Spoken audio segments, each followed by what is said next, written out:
मैं class 10th के लिए फिजिक्स का दूसरा पार्ट लेकर आया हूँ। आइए देखते हैं दूसरा पार्ट क्या है। अवतल दर्पण द्वारा प्रतिबिंब का बनना। इसमें हम बताएंगे कि अवतल दर्पण द्वारा प्रतिबिंब कैसे बनता है। आइए देखते हैं। पहला है जब वस्तु अनंत दूरी पर हो।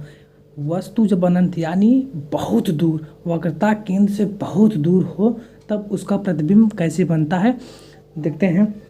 ये AP जो है वस्तु है, इनमें पहला किरण जो चल रहा है, पहला किरण मुख्य फोकस से होकर जाने वाली किरण। ये देखिए, ये किरण जो जा रही है फोकस से होकर होती हुई जा रही है। मुख्य फोकस से होकर गुजरने वाली किरण दर्पण पर पड़ने के बाद, दर्पण पर पड़ने के पश्चात यह मुख्य अक्ष के समांतर हो जाती है। ये जो किरण है ये मुख्य अक्ष है। हम आपको पीछे बताए हैं मुख्य अक्ष क्या होता है। ये देखिए, मुख्य अक्ष के समांतर हो जाती है। पहली किरण ऐसे चल रही है और दूसरा किरण जो चल रहा है वो वक्रता केंद्र से जाने वाली किरणें। ये देखिए, C जो है वक्रता केंद्र है। वक्रता केंद्र से जाने वाली किरणें दर्पण पर परावर्तन के पश्चात पुनः उसी मार्ग में वापस चली जाती है। देखिए, यहाँ पर पढ़ने के पश्चात पुनः उसी माध्यम में चली जाती है। पहली किरण मुख्य फोकस से होकर जाने वाली किरणें दर्पण पे परावर्तन के पश्चात मुख्य अक्ष के समांतर हो जाती है, और दूसरी किरण जो है वक्रता केंद्र से जाने वाली किरणें दर्पण पर परावर्तन के पश्चात पुनः उसी माध्यम में लौट जाती है। और यहाँ पर जो प्रतिबिंब बन रहा है, ये जो दोनों बिंदु एक दूसरे को काट रहे हैं, ये फोकस तल पर ही काट रहे हैं। यहाँ पर देखिए फोकस, ये फोकस है, फोकस तल के नीचे ही काट रहे हैं, मतलब फोकस तल में ही है। और जिनका प्रतिबिंब जो होता है, यहाँ पर देखिए वस्तु बहुत बड़ा है, तो इसका प्रतिबिंब जो बन रहा है वास्तविक बन रहा है, वास्तविक उल्टा बन रहा है। ये देखिए, यहाँ पर ऐसे है, यहाँ पर ऐसे नीचे की तरफ बना है, मतलब उल्टा है, वस्तु से बहुत छोटा बनता है। यहाँ पर देखिए वस्तु बहुत बड़ा है और यहाँ पर जो प्रतिबिंब इनका बन रहा है बहुत छोटा बन रहा है। ये जब वस्तु अनंत पर हो तो उसका प्रतिबिंब वास्तविक उल्टा तथा वस्तु से बहुत छोटा बनता है। दूसरा जो है वस्तु अनंत तथा वक्रता केंद्र के बीच स्थित हो। जब वस्तु वक्रता केंद्र बहुत दूर पर अनंत है, अनंत और वक्रता केंद्र यहाँ पर है, जब इनके दोनों बीच में वस्तु हो, AB जो है वस्तु है, इनके बीच में वो, तब देखिए क्या होते हैं। पहली किरण जो चल रही है मुख्य अक्ष के समांतर चलने वाली किरण। ये देखिए मुख्य अक्ष के समांतर चल रही है, ये मुख्य अक्ष है, मुख्य अक्ष के समांतर चलने वाली किरण दर्पण ये है, दर्पण पर पड़ने के पश्चात मुख्य फोकस से होकर जाती है। ये देखिए फोकस है, फोकस से होकर हो जाती है। और दूसरी किरण जो है वक्रता केंद्र से जाने वाली किरणें दर्पण पर परावर्तन के पश्चात पुनः उसी मार्ग में वापस लौट जाती है। देख रहे हैं ना, पुनः उसी मार्ग में वापस लौट जा रही है।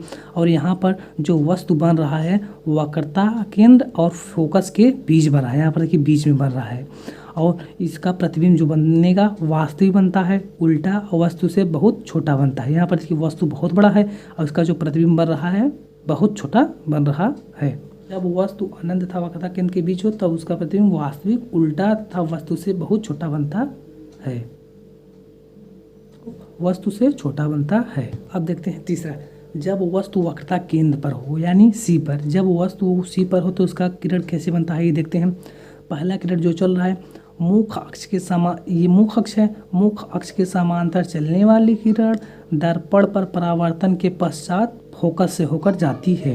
ठीक, फोकस से होकर जाती है। और दूसरी किरण जो है मुख्य फोकस से चलने वाली किरणें दर्पण पर परावर्तन के पश्चात मुख्य अक्ष के समांतर हो जाती है। ये देखिए, ये मुख्य अक्ष है, मुख्य अक्ष के समांतर हो जा रही है। इसका जो प्रतिबिंब है वास्तविक बनता है, उल्टा तथा वस्तु के बराबर। यहाँ पर देखिए वस्तु AB, जितना बड़ा AB है उतना बड़ा A', इसका प्रतिबिंब भी है। वस्तु है वक्रता केंद्र पर बन रहा है, ये जो वस्तु है इसका प्रतिबिंब वक्रता केंद्र पर ही बन रहा है। जब वस्तु वक्रता केंद्र पर हो तो उसका प्रतिबिंब वास्तविक उल्टा तथा वस्तु के बराबर बनता है। अब देखते हैं चौथा, जब वस्तु वक्रता केंद्र तथा मुख्य फोकस के बीच हो।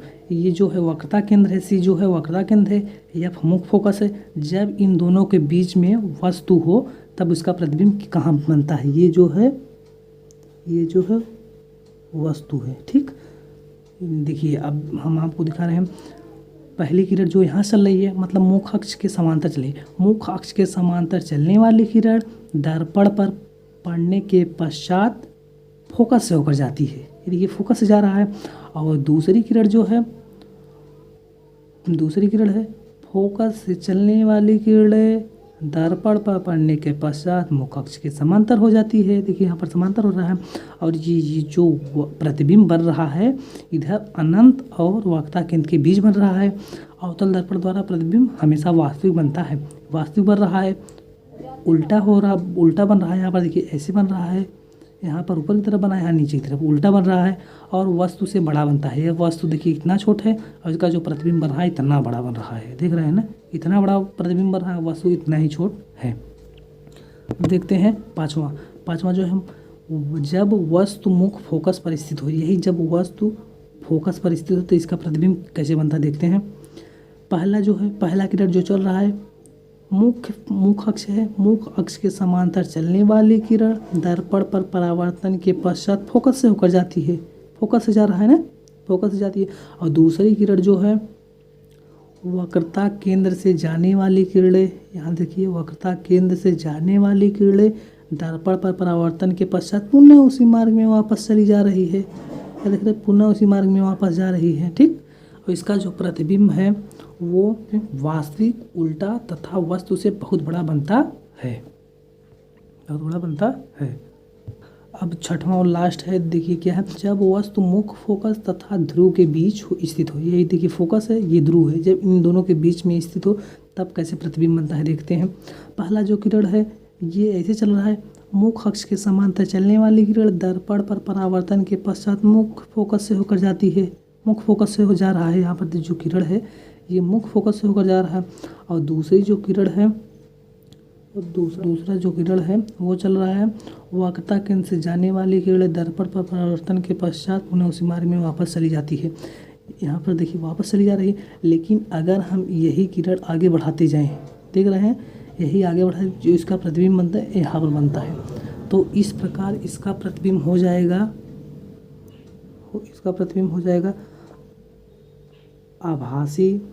आभासी हो जाता है और सीधा बनता है। देखिए वस्तु ऐसे ही है और इसका प्रतिबिंब इधर ही बन रहा है, वस्तु जो है बाईं ओर है और इसका प्रतिबिंब जो बना है दाहिनी ओर बन रहा है।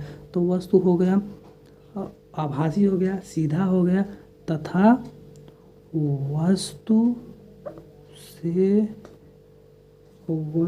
से बड़ा बनता है। ये जो है वस्तु से बड़ा बनता है। यहाँ पर देख रहे हैं वस्तु कितना छोटा है और उसका प्रतिबिंब कितना बड़ा बना, देख ही रहे हैं आप। आइए हम आपको यहाँ पर एनसीईआरटी के बुक में दिखाते हैं जो अवतल दर्पण द्वारा भिन्न भिन्न स्थितियों में प्रतिबिंब का बनना किस प्रकार बन रहा है। जब वस्तु की स्थिति क्या है, प्रतिबिंब की स्थिति कहाँ पर बन रहा है और प्रतिबिंब की आकृति एवं आकार किस प्रकार बन रहा है, यहाँ पर देखिए बुक में अच्छी तरह से मेंशन किया गया है। देखते हैं उत्तल दर्पण द्वारा प्रतिबिंब कैसे बनता है। देखते हैं जब वस्तु अनंत पर हो, यहाँ देखिए वस्तु जो है अनंत पर है और इसका प्रतिबिंब जो है किरण यहाँ जा रही है, यहाँ जाने के बाद फोकस पर पड़ने के पश्चात फिर उसी माध्यम में लौट जा रही है, ठीक। और दूसरा किरण जो है यहाँ पर पड़ने के पश्चात इधर मुड़ जा रही, ठीक।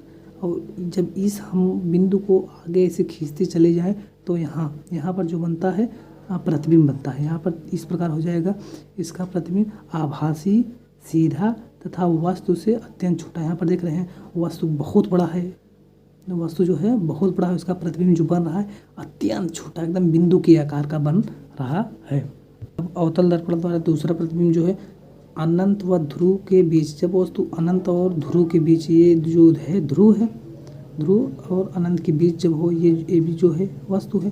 पहला किरण देखिए, ये जो किरण चल रहा है वक्रता केंद्र से जाने के पश्चात पुनः उसी मार्ग में वापस लौट जा रही है। और दूसरी किरण जो है मुख्य फोकस से चलने वाली किरण दर्पण पर परावर्तन के पश्चात मुख्य अक्ष के समांतर हो जाती है। देखिए समांतर हो जा रहा है, इसका प्रतिबिंब जो बन रहा है ए डैश बी डैश बन रहा है। वस्तु इतना बड़ा है तो इस प्रकार वस्तु जो होता है उत्तल दर्पण द्वारा जो भी प्रतिबिंब बनता है वो हमेशा आभासी होता है और सीधा बना। यहाँ पर देखिए, यहाँ पर बाईं ओर बन रहा है, यहाँ पर दाहिनी ओर बन रहा है, तो वस्तु सीधा बन रहा है तथा वस्तु से छोटा है। ये देखिए वस्तु कितना बड़ा है और उसका जो प्रतिबिंब बन रहा है इतना छोटा बन रहा है। ये उत्तल दर्पण द्वारा प्रतिबिंब बन रहा है। अब देखते हैं दर्पण सूत्र। दर्पण सूत्र यानी मिरर इक्वेशन क्या है। गोली दर्पण, अवतल दर्पण एवं उत्तल दर्पण। गोली दर्पण मतलब यानी उत्तल दर्पण होगा या अवतल दर्पण में इसके ध्रुव वस्तु रहेगा। वस्तु की दूरी को u से प्रदर्शित करते हैं तथा प्रतिबिंब की दूरी जो है v से प्रदर्शित करते हैं एवं ध्रुव से मुख्य फोकस की दूरी, मुख्य फोकस जो है f है की दूरी, इन तीनों राशियों के बीच के संबंध को दर्पण का सूत्र कहते हैं। इनका जो सूत्र होता है 1/f = 1/v + 1/u। ये जो सूत्र है इसी पर बहुत न्यूमेरिकल, इस लेसन का सभी न्यूमेरिकल इसी पर आधारित है। ये देख रहे हैं ना, यहाँ पर जो अवतल दर्पण के लिए होता है, अवतल दर्पण के लिए जो होगा f का मान निगेटिव में होता है, u का मान भी निगेटिव में होता है और v का मान जो है ये भी निगेटिव में। तीनों का मान जितना रहेगा उसके आगे माइनस लिख देते हैं। ठीक, ये हो गया अवतल दर्पण। और उत्तल दर्पण के द्वारा f जो होगा ये ही केवल पॉजिटिव में होगा और u जो होगा ये निगेटिव में होगा, v जो होगा ये भी निगेटिव में होता है। इनमें केवल जो है उत्तल दर्पण में केवल फोकस ही जो है वो पॉजिटिव में होता है, बाकी और दोनों निगेटिव में होता है। और अवतल दर्पण का जितना भी मान दिया रहेगा उनके आगे निगेटिव लगा देते हैं। और इन्हीं की सहायता से हम इस लेसन का न्यूमेरिकल देखेंगे आगे। अब देखते हैं इस लेसन का लास्ट टॉपिक आवर्धन यानी मैग्निफिकेशन क्या होता है। देखते हैं, यह अपेक्षित विस्तार जिससे यह ज्ञात हो कि प्रतिबिंब की अपेक्षा कितना गुना आवर्धित है, गोली दर्पण का आवर्धन कहलाता है। आवर्धन के लिए सूत्र जो होता है ये m = h' यानी प्रतिबिंब की ऊंचाई और h जो है वस्तु की ऊंचाई। ये जो है इनके द्वारा भी हम आगे न्यूमेरिकल करेंगे, या होगा ये होगा या m = -v/-u। -v जो है प्रतिबिंब की दूरी है और u जो है वस्तु की दूरी है। अगर हमारा वीडियो अच्छा लगे तो वीडियो को लाइक, चैनल को सब्सक्राइब और बेल आइकन को प्रेस कर दीजिए, जिससे हमारे नोटिफिकेशन आप तक सबसे पहले पहुँचे।